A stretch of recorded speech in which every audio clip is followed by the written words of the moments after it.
Thank you very much for tuning in to today's Back to the City. I'm excited to be joined by ALICIA Kay from the Changeups. Hello. Hello, welcome. Thank you. I'm honoured that you're going to be playing at this month's Back to the City Songwriter Showcase Yeah, I'm at the end of the excited. month on Thursday, June 28th. That's going to be with Laura Hugo, who for the duration of our kind of introductory part of the interview is performing between us. By the time she's finished performing, we'll be taking a plunge into the new record which came out in November, Unhinged the Moon. How often are you playing solo? Honestly, probably only about once a year. Yeah, so we're privileged. This Yeah. is your chance. Your valuable opportunity to see Yes. Alicia solo. It's good. It's good for me to, just practice songs that I don't play with the Changeups yet. There'll be some new material, will there, that Yes. we'll be graced with? Exactly. I think that the Changeups is a really suitable title for the band, and for multiple reasons. I think the most obvious one is changing up like genres within a set. I think that's a very kind of quintessential Changeups thing. Yes. And the various members of the band have played in so many different bands, covering so many genres. What are some of the other projects that various members of the band have played in before? Aaron, the drummer, Aaron Rosner, he currently plays in a Dixieland jazz band, and I've actually sung with them a couple of times. So that's been kind of fun for me to learn old school jazz type of singing, something, things that I don't write. Long ago, when he very first started, he played in a group with Desdemona a really long time ago. Sure. Yeah. Yeah, it was like a kind of a spoken word type of group, and he's played in a big variety of different types of groups. And then Omar Bliss as well. He yes, thank you. collaborated with. Thank you. Yes, exactly. That's a major person. Omar, yes, Yeah. yep. And then Jimmy Baker, he used to live and play in Colorado. And he also plays with Edie Mack. Eddie currently. Mack, yes, Eddie Mack, Yeah. Yep, they've been around for a long time, but they mostly just play as a duo now at different breweries and things like that. One of the various genres that are covered by the Changeups members is punk. Who's got the punk background? That might have been a previous bass player. Sure. Okay. But every person that's been in this band has added, and it sticks. So, we've had... So the punk component Yeah. has stuck through the parts that were probably written more by the in, punk. in songs like My Way and that kind of thing. Yeah, exactly. So, yeah, that's where I thought I could hear it. Yeah. Yeah, nice. So that's one of the reasons why I think the Changeups suits the band as a name, because of the changing up of genres. Yes. But with this new album, there's this extra level of changing up who the lyricist, who the songwriter is, even. Yes, we did not have the anonymous lyricist in the first album, Right. so... Yeah. Yeah. So 4 of these songs, including the title track, Yes. were written by a secret person. Well, I did write the music. Yeah, I'll okay, clarify that. absolutely. So yeah. I wrote the music, but Yeah. the lyrics, yes, were donated. Yes. That must have been a really interesting experience, taking someone else's words and then the endeavor to kind of relate to those words, kind of make them your own, Yes. and come up with music to accompany them. What was that process like? My process is different for every each song. You change it up. Yeah, Change it yeah. up a I mean, sometimes I'll be driving and something will come to me. A lot of my songs come from dreams, and so I often sleep. It used to be a recorder, but now it's my phone. Just sleep with my phone nearby, and just if I wake up and I have an idea, Can you give an example of a time that you woke up from a dream and then that led to a song? Well, the first one that pops in my head is The Door. Which is the opening track. Yes, it is the opening track. Yep, and then Negative Space for the title track from the first album. That was definitely a dream song. Okay. I was like holding a planet that was spinning in my hand in someone's backyard. Wow. It was just... I like your dreams. I wish I had that happen in my dreams. So, and The Door, I just remember playing with my band to like a big group of people, and I woke up remembering the melody and kind of the rhythm and the feel to the song, and then I knew I had these anonymous lyrics and kind of looked through them, and I was like, I think these fit. Yeah. So Dream Alicia wrote the music, but began to write the music. Right. And then Awake Alicia united that with with these lyrics. Right. So we can hear this song, The Door, which is the door to the record. Yes. The front door to the record. I didn't think of it that way, but that's that's a good analogy. And the door is a recurring character in the record in 2 of the songs written by the anonymous lyricist, because not only is the opening lyric, standing at the door, I wondered if someone would come through once more. But later on, in Bittersweet Songs, for me, I had all that and more till the moment I walked through that door. Ah. So yeah, the door shows up at a couple of times. What does this recurring image of the door mean for you? It's a door that, to begin with, we're standing at, wondering. We're not going to go through this door initially, like in the first lyric. We're wondering whether someone else is going to come through it to us. Yeah. What do you think of that image? I think it kind of represents, fears of the unknown, right? And also, if that person is going to come back into your realm because you feel like they've left you, or. I like how the record opens with this emphasis on that which is of value to one, but that one can't control. So there is this uncertainty about whether the figure will come through the door. Yeah. And the later lyric in Bittersweet Songs, till the moment I walk through that door, obviously then there's more, the focus is on activity, being in control, determining agency. The focus is on agency there. Right. But I find it interesting and fitting for what will follow, once we've gone through the door and immersed ourselves in the record, that it's a really interesting record in terms of like reflecting on different interpersonal relations. Yeah. Because there are songs like My Way where, again, the focus is on agency and doing things my way. Yes. You have your own your own My Way. But then there also is a lot of focus in multiple songs, including Take a Stand and Weak, for example, on navigating and negotiating like complex interpersonal dynamics. Is that something that you think is true? Take a Stand. Basically, every verse represents a different relationship. In which you've had to take a stand? Yes. Walk through a door, a metaphorical door. Right. Yeah. So like the first verse of Take a Stand is talking about I had a poor experience with a girlfriend in which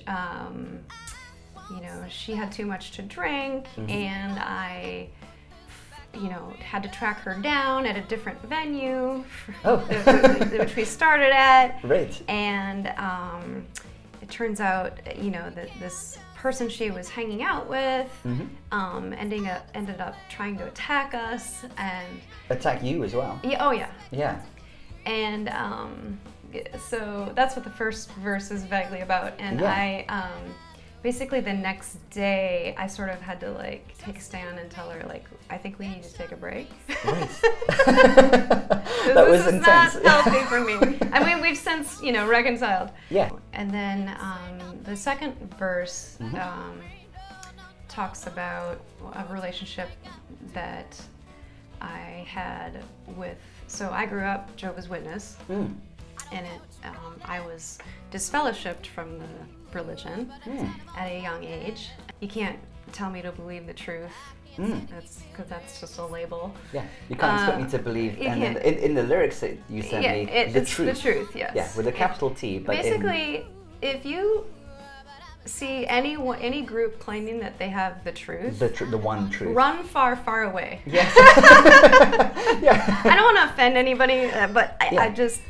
But life is complex. So enough yeah, I mean, basically, like when I grew up in that religion, if someone left it, they would say, "Oh, they left the truth." So my frustration was, okay, I still have this person that confides in me about certain things, but on the other hand, they'll still shun me in other situations, public situations. Because you've left the truth. Right. So, because I have the label of being disfellowshipped, that's what I'm talking about, this label thing. So they've given me this label that, tells people to shun me. So that's what that verse is about. Sure. And then the last verse is about something I probably am not comfortable talking about. But anyway, I basically it's just in one of those moods where I've had it. Yeah, exactly. And I just wrote this song. Yeah. I was like, so I also call it my sassy song. So I'm just like, this is like, I'm just ticked off, and you know, I just wrote that song, and that's what came out. So. Did you find yourself all at once like gravitating towards these 3 cases, or did No, I mean, what triggered it was, you know, I actually wrote it, I think the day or the day after that experience with my girlfriend. The first case, yeah. Yeah, and then the other ones had already happened, and they just proceeded to easily follow. I mean, sometimes it takes me a really long time to finish a song. But that one happened quite quickly. So in that song, there's a lot of interesting nuance, I think, because if the main focus is on asserting what can and cannot be expected from you, you can't expect me to let it go is a recurring phrase, for example. All right. So on the one hand, there's that, and that's the main focus. But then in the bridge, I don't want to be judged. You say, I don't want you to feel forever shamed because I know how it feels, like referencing back to the second verse in the label. Right. Yes. So it's interesting how this empathy works its way into the bridge. Yeah. I guess what I'm trying to say is, okay, I'm mad at you now, but I'm not trying to judge you. Just because I'm upset with you, it doesn't mean I'm necessarily judging you. Sure. You know, I'm just setting up a boundary or whatever, you know what I mean? So for myself, for my own good, I need to take a stand right now. But I don't want to create this forever judgment. Yeah, exactly. Know. So that's something that I think kind of comes up in a number of the songs. This awareness of what it takes to maintain one's dignity, but then also that's paralleled by a kind of concern about the others. So yeah, Weak is the other song which explicitly asserts I need to keep my dignity. Yes. I won't let you tell me what I need, and you won't see me ever beg or plead. Yes. Because I need to keep my dignity. So these 2 songs seem to be dealing with similar issues. Well, Take a Stand there's nothing romantic in that one at all, but Weak is definitely about a romantic relationship. It's actually about my current partner, who is the drummer in the Changeups. Yeah. So basically I met him because he answered my Craigslist ad for a drummer. It's kind of a long story short. We had ended up having some mutual friends. I had already started going to his friend's kettlebell studio and you know, kettlebell studio. Kettlebells. What is that? They're bell weights. Oh, okay. But it's a really great place because it's not like I don't know. It's not like a typical gym. You know, it's really like a community style. Yeah. You know, like we do shavasana at the end of some classes. Oh, wow. You know, it's that kind of place. It's a really great place where I've made so many friends there. So so you had a mutual friend who so owned yeah, that and they said, oh well, we, you know, when they first started getting to know me, they said, oh well, we have one of our best friends as a drummer, and we'll ask him, and blah, blah, blah. And a couple weeks went by, and I was like, oh, did you ask him? And they're like, oh, I guess he's busy. He told us he's kind of busy. He was actually playing with Matt Jennings at the time. Yeah. He was touring with Matt Jennings in California. But anyway, and so he still does play with him occasionally. And anyway, so I was like, oh, okay. And then another week or 2 went by, and he answered my ad. So I was like, okay, I guess you're not as busy as they thought. Totally coincidence. Yeah. So anyway, we kind of dated on and off for the first 1.5 years after he joined the band, and so anyway, so it was, you know, that's kind of what that song is about. At some point in that 1.5 year period, it was the year when the world's supposed to end, according to the lyrics. Which year was that? Yeah, there was, gosh, a few years back,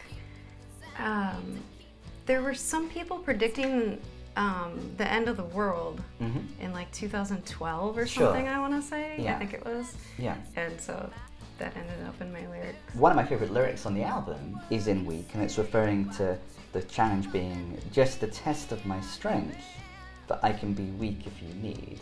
So there's almost like there's a strength to allowing oneself to have a certain type of weakness. Yes, yeah. Perfect. Yeah, you just said it perfectly. Yes. Upon having that realization, like in life, how did that work its way into this song? That lyric just popped in my head. I don't know how else to explain it. Yeah. But you're right. It definitely isn't just in that situation. I mean, it definitely can be applied to other situations. I don't know. I mean, I feel like,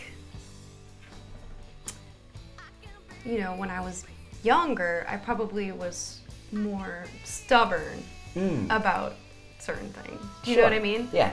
Taking a stand about all kinds of things. Yeah, right. And doing things my way. And then as you get older, you realize more and more that not everything is so black and white.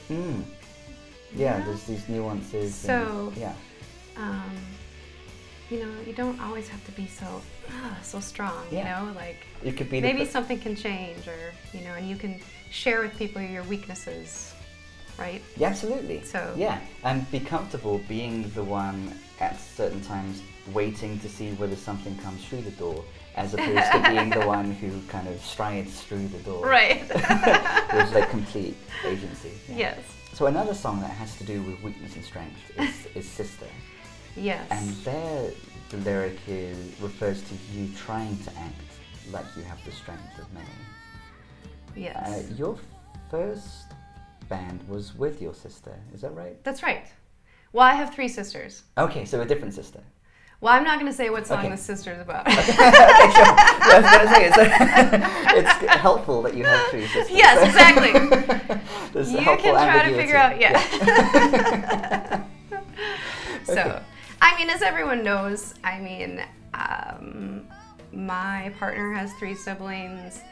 I have friends. I mean, we love our siblings, but the relationships with them can definitely be very difficult at times. Yeah. I've had everyone was. I've had difficulties with every single one of my sisters. Yeah. And so that's just kind of how it goes sometimes. But in the end, you hope that it works out and you love each other and try to support each other the best you can.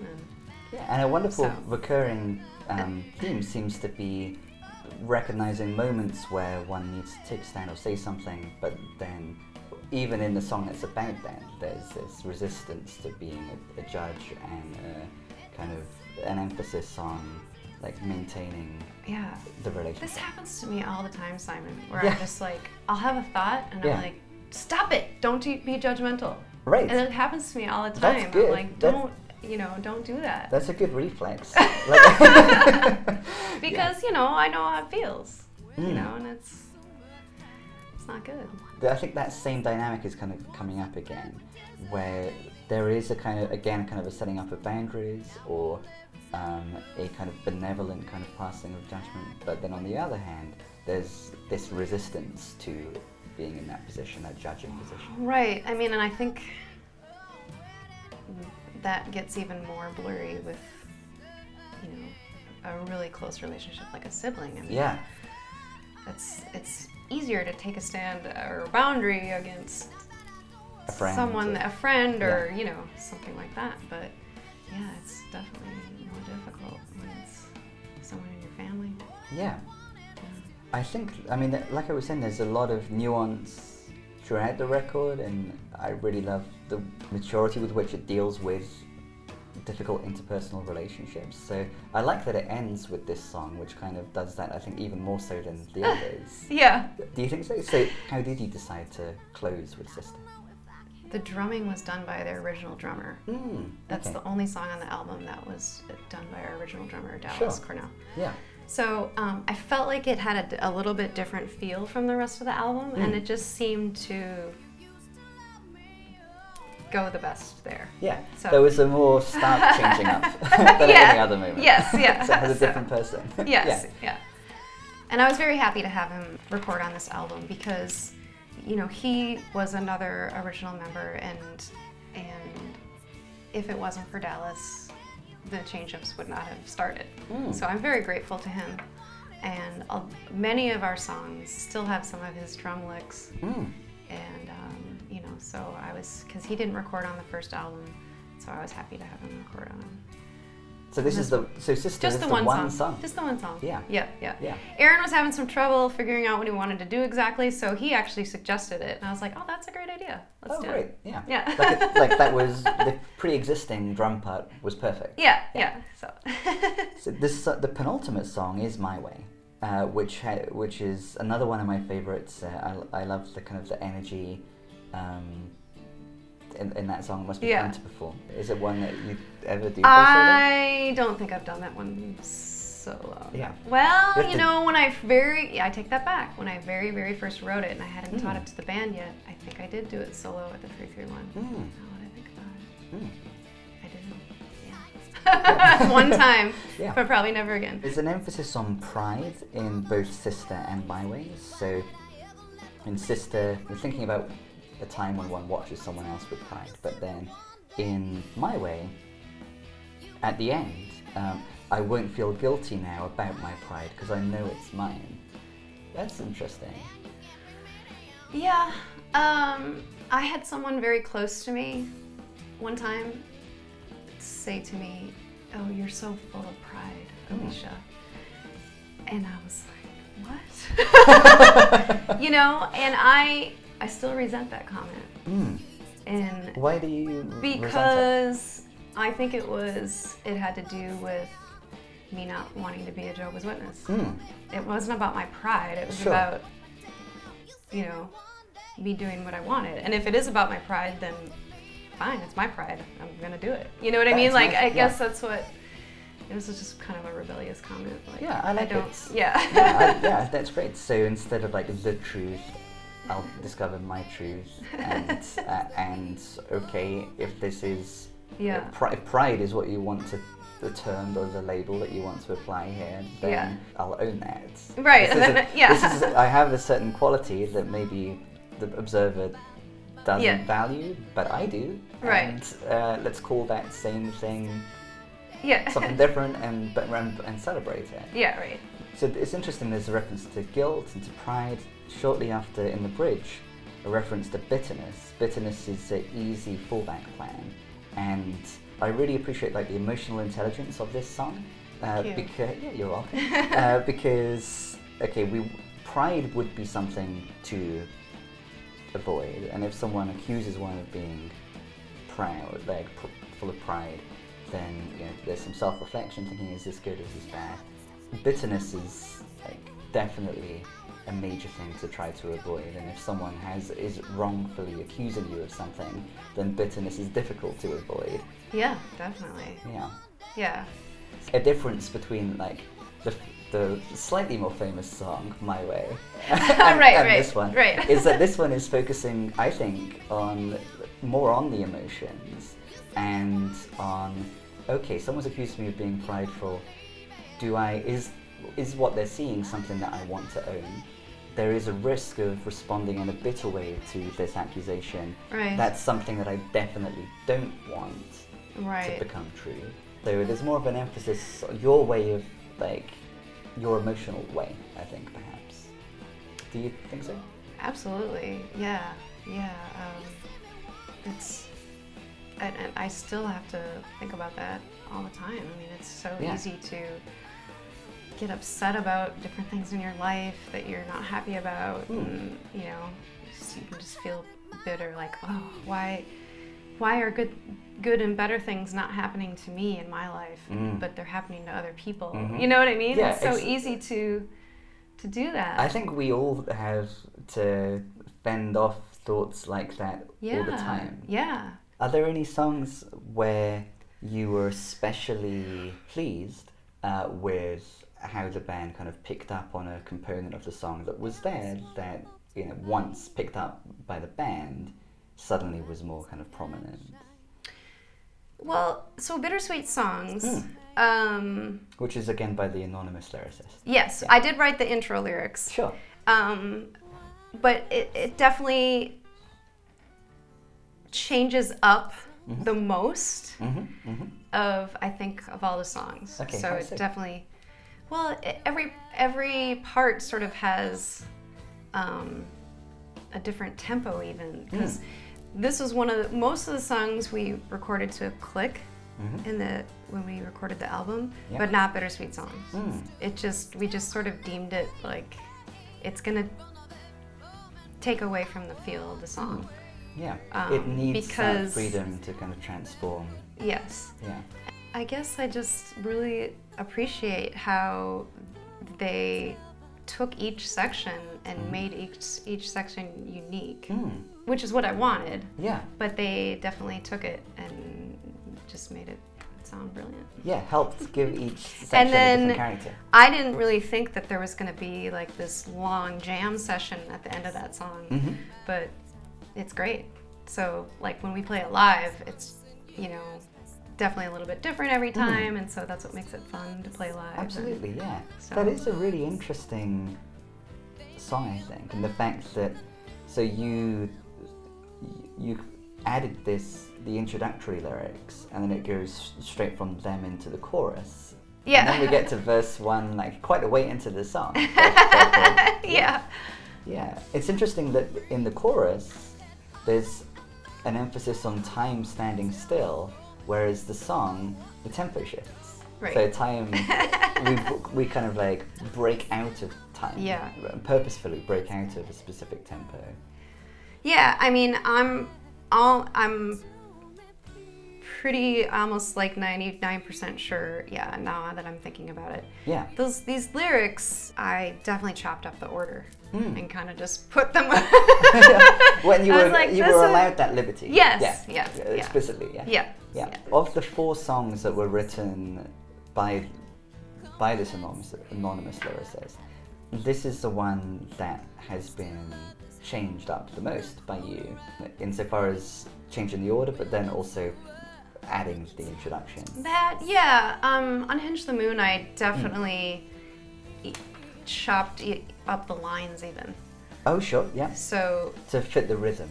I chopped up the lines to fit the rhythm of the song, yeah. So they definitely don't start and end in the same place that they were originally written. Sure, yeah, which is a really interesting effect. Yeah, I think. yeah. With Bittersweet Songs, multiple lyricists really, Right. because not only are you changing the rhythm or like changing the phrasing a bit, but you're adding like entirely new lines. Maybe that was just kind of like my response to the lyrics that I was reading. Was maybe that's what that song meant to me, and so I don't know. I can't explain what I do sometimes. Yeah. I think it's really interesting that the opening lyric, which is one that you wrote, in this world I hope to find true happiness, how can I shine? So there's this emphasis that's similar to the emphasis in Weak, I think, where there's a focus on how does one navigate one's way through life. The goal is to shine, to avoid bitterness. Right. So there's this focus on there's a journey, and with how does one orient oneself on this journey. I think that some of the answers that the record as a whole gives, there's a focus on the need for self-knowledge and the need to kind of see others as well. In the chorus, so lyrics that you didn't write, the Bittersweet Songs, in the final chorus, now I wonder if you only knew, is a focus near the end there. So there's what does someone else know about oneself? Right. I just think there's this focus on self-knowledge, there's this focus on knowledge of others, on the effort to truly see others. Is that something that strikes you as happening throughout the record? Now that you're pointing it out, it sure does. Wow, you're a very good analyst. I wasn't intentional. I guess maybe that's just what I have in common with this lyricist, possibly. I don't know. Or it's just things that we all do, I guess I hope to connect with what other people might be feeling some of these same things. So. Yeah, I think knowledge of self and knowledge of others obviously related. Yeah. We can learn things about ourselves through acknowledging similarity or difference with someone else. Right, yeah. You mentioned to me that the song Maybe You Don't Know, the anonymous lyricist mentioned to you that it was about you. Yeah, I think it's when I reread it again, because I've just performed it so many times that I don't even think about it sometimes. But Sure. It's definitely, it's sort of like to me. It's sort of, maybe not like about me, but more like addressed to me. Yeah. So then, so that must be interesting when you are thinking about that. That must be interesting because you're addressing yourself, therefore, but with someone else's words. Yeah. It's a very special, personal song. Yeah, definitely. Yeah. And so that's the song that made me think that knowledge of self and knowledge of the other were particularly important throughout the record. Because here, maybe you don't know my mind, although I've made it quite clear, and then maybe you don't know my heart, although it's there on my sleeve, how the first and the second verse both open. There's an interesting kind of complexity there, I think. How well does someone else know one's thoughts, and how well does someone else know one's emotional life as well? Yeah, I mean, I think it's definitely written out of, just maybe frustration about, the relationship in general, and, like I'm trying to make myself clear, but it doesn't seem like you really get it. Or, you know what I mean? Like I'm going out of my way to really try to make it very evident how I feel and how I think. Yeah. But it somehow isn't being communicated. Frustration about that. It's just expressing a frustration. I mean, these are things that we all experience, when, trying to relate to someone. Yeah. How the song kind of explores this. So going back to the idea of wondering if someone would come through the door and becoming comfortable with and embracing certain types of passivity, and so it's a good thing to not try to control everything and everyone, and to not fully understand how someone is going to act, but to kind of trust or hope that they will act in a certain kind of way. Even the people that we are closest with and that we do have a good connection with, there's still this lack of certainty as to how they're going to act. Lack of certainty. Yeah. Yes, absolutely. And I think that's a recurring That's what maybe you don't know. I mean, that's a good title. Yeah, exactly. I don't, doesn't seem like you understand, but I hope you do. And, And the lyric at the end there is, what will you do? So there's a question, even the people that we trust and that we have faith in, we don't know what they will do. Right. And then in Take a Stand, I just found it interesting that, what did you think I would do? Is the lyric there. Yeah, that was actually a really sassy comment. Like, what do you think I was gonna do? Right. That's basically what that's about. Well, there it's you ought to have known. Yeah. You should have known that I was gonna do. I've got my heart on my sleeve. I've made it clear what I think. It should have been obvious what I was gonna do.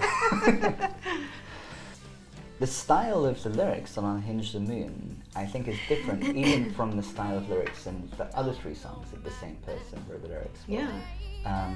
It's more poetry. Almost like a Shakespearean sonnet. Yes, or exactly. Or something of that nature. And it seems more like a poem. Yes, it's definitely like a poem, yeah. But then you break up the lines. Yeah. So how did you... So this one has a really interesting form and a really interesting genesis in that respect then.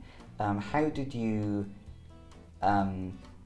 what led to that kind of creative... the decision that you made to take something that could exist as a poem and then to break up the lines in a way quite different than, say, it would be read if it were a poem? I had started writing the song, and I was like, wow, this is really feeling like a really cool rhythm, something Yeah. different from what I've ever done before, Sure, and I was yeah. just really enjoying it. And then again, I was looking at these lyrics and I was like, wow, these are really cool lyrics. I'm gonna try to make this work. And it was kind of like a challenge. Yeah, And so yeah. I was like, this wasn't really working with, you know, the rhythm of this song, you know, the way this line is written. And I was like, why can't I break these up the way I want? Like, I'm just gonna do it. You know what I mean? So that's how that happened. Yeah, you yeah, and there's something kind of meta about that too, because you know, if the song is about someone who unhinges the moon, who like shifts things, Right. then you are kind of like shifting things. Yes, exactly. As well. I love your analogies. That's so great. How did Unhinge the Moon end up being the title track? Originally, we were gonna call the album The Door. We were thinking of calling it The Door or Standing at the Door, one of those two. Which would have, for the reasons that Yeah, we've been exploring, yeah, would have and for some reason, Unhinge the Moon, right off the bat, was one that just, you know, it just stood out and was shining more than the rest. yeah. And Shining like the so moon. I was like, wow, you know, maybe we should make this one the title track. And then I was like, that could be some really cool artwork too, you know, Yeah. around that, you know? And so Yeah. it just, we all were like, yeah, we just changed our minds about what the title track was gonna So be. here is the artwork, the cool artwork. Who was responsible for this? Oh, okay, so Kendra Bailey, Okay. I don't know if you are familiar with her. She was one of our bass players. Oh, sure. Not the Yeah. original one, but I believe the second one. We've had the most turnaround with the bass players. The most Changeups. Yes, yeah. But she was the second bass player, and she played with us for about a year. And she had recently joined the Beavers. She kind of joined our bands at the same time. And after a year, she was like, "Oh my gosh, I took on way too much," you know. And she's Sure. like, she's also an artist. She's like, my art business is suffering. Yes. So she's like, I Too much really music. have enjoyed playing with you guys, but you know, I gotta let something go. Yeah. So we had a great time with her, and she's like one of my best friends. She's really great. And so, yeah, I just was thinking about, you know, who should do the art, and I just thought of her. And we just had a conversation, and I said, you know, this is going to be the title track. What do you think? And then we just kind of talked it through, and she painted some different ideas, and then her husband John, you know, did the layout. So they worked as a team, kind of. Oh, wonderful. Yeah. Yeah. So I like it's that great. the past drummer is on the final song and the past bassist is responsible for. Yeah, like I said, fun cover. I've made so many friends playing in this band, you know. Yeah. So You end up with a title track that emphasizes the power of a person to change everything, for one. That's what Unhinge the Moon seems to be about. yeah, to me. exactly. Yeah. And the two songs that we haven't yet focused on, that we will, as we kind of come into land now, are at the heart of the record, I'll Understand and Only a Dream. I love the strings on I'll Understand. Oh, thank you. Who's playing the strings? Wendy Tangen Foster.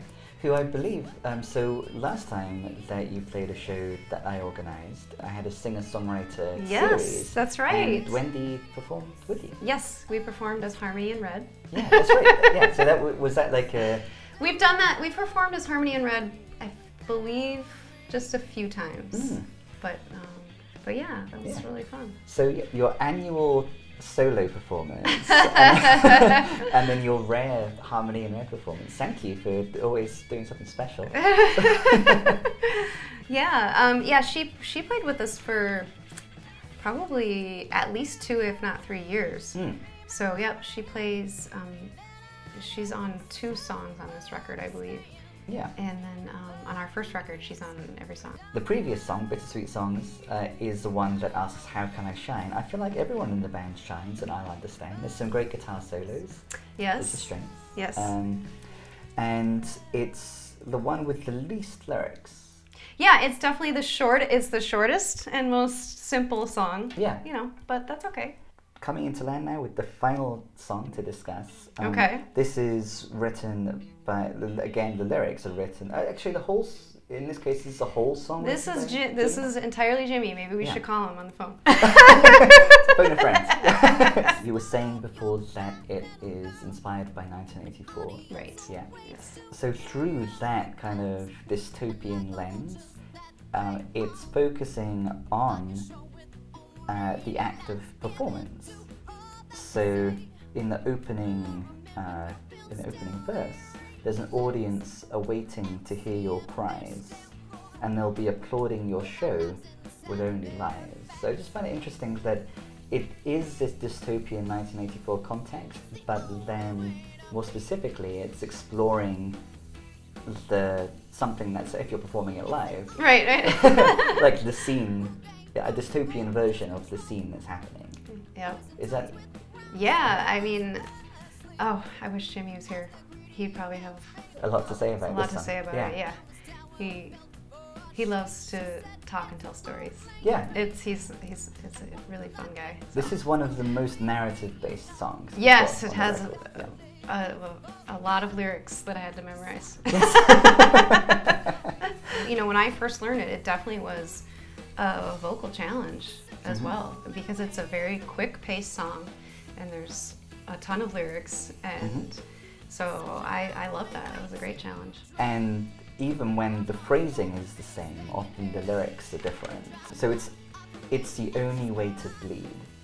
Yeah, It's said yeah. to begin with, and that's repeated. Yeah. But it's only repeated twice. Yeah, And then that's there's it. similar phrases. Yeah. It's such a lonely way to dream later. Yeah. And then it's such a lonely way to be, but it's the only way to be by the end. Yeah. So I like how kind of dark this song kind of allows Yeah. itself to be. It's the only way to bleed. It's just such, that's just even on its own such an evocative Yeah. image. of it. Yeah.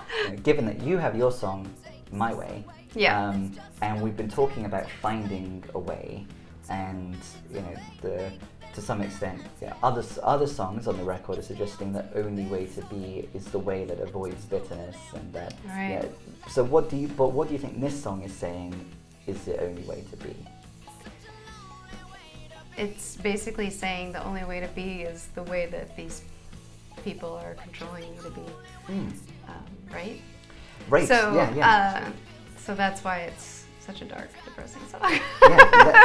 It's exploring the possibility of the only way Yeah. to be not being my way, but their way. So I'll tell you something about, there's another song that we play of Jimmy's that has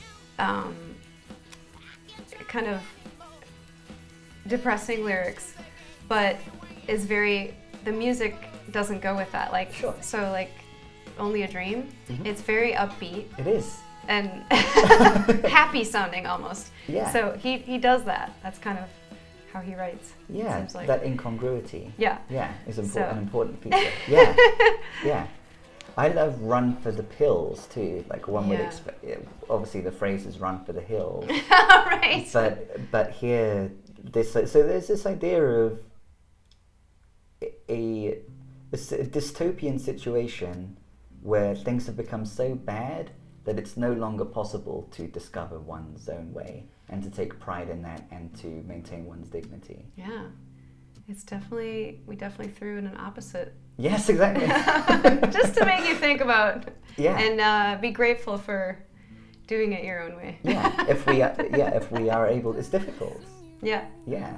Right. So I love that there is this acknowledgement of the difficulty of that. 2 minutes of hate makes thin minds crack is a lyric. It's easy like bitterness and hatred are difficult to avoid, and this song kind of gives voice to the all too common scenarios where they're unavoidable. Right. It's easy to be bitter and even feel hatred about something. Yeah. And rather than being the person who, like, against the odds, discovers their truth and acts in accordance with that and therefore unhinges the moon, then there's the risk of falling off one's hinge and just becoming watched and controlled by the party sphere, by Big Brother. Yeah, we definitely, you have to be careful in our culture that, I think it represents our culture to a certain degree, right? You definitely don't want to just go with the norm. Yes, otherwise look what happens. Absolutely. Yeah. And so thank goodness for the people who do unhinge the moon and make a change and break us out of that. Yes. Although the lyric in Only a Dream is, it's such a lonely way to dream, I like that this song, which is Jimmy's, kind of, the loneliness is countered by it being taken up by the other songwriter in the band, by you. And I feel like, music, performing together and managing to understand things about oneself and convey them in song, in bittersweet songs, is perhaps a way that one can, against the odds in a kind of dystopian kind of culture, avoid the scenario that's in this song. Do you think that? Absolutely. I mean, we look forward to rehearsing together and just being creative and performing together, and I'm just so grateful that these guys are in my life, and it's been really fun and the gals that have been in this band too, every single person. So for almost 9 years. It's crazy. Yeah, almost. You need to have 10th anniversary show. Yeah, right. Yeah. But so that's a nice emphasis on which to end. The fact that even though on Thursday, June 28th, when you perform with Laura Hugo, who is here again at the end. Oh, great. Keeping us company. Great. Making sure we're not lonely at the end. Okay. Even though you'll be performing on your own, of course, you wouldn't be the musician that you are if it weren't for the Changeups, members of the Changeups. Yes, they've all encouraged me and helped me grow. When is the next show with the Changeups? July 11th, I believe. It's a Wednesday. Okay. We're playing Bryant Square Park, the ice cream social. Oh, wonderful. From outdoors. 6 to 8, yes. Nice and easy to remember. 6 to 8 is the time of both the solo show at Mortimer's on Thursday, June 28th, and then also the ice cream social. Yes. The following month. Great. So 6 to 8, everyone. Yay. Easy to remember. We'll see you on those two occasions. Yeah. And beyond. Thank you very much for joining me Thank you today, so much, Alicia. Simon. You're very welcome. And thank you for playing this month's Back to the City Singer-Songwriter Showcase. I'm excited.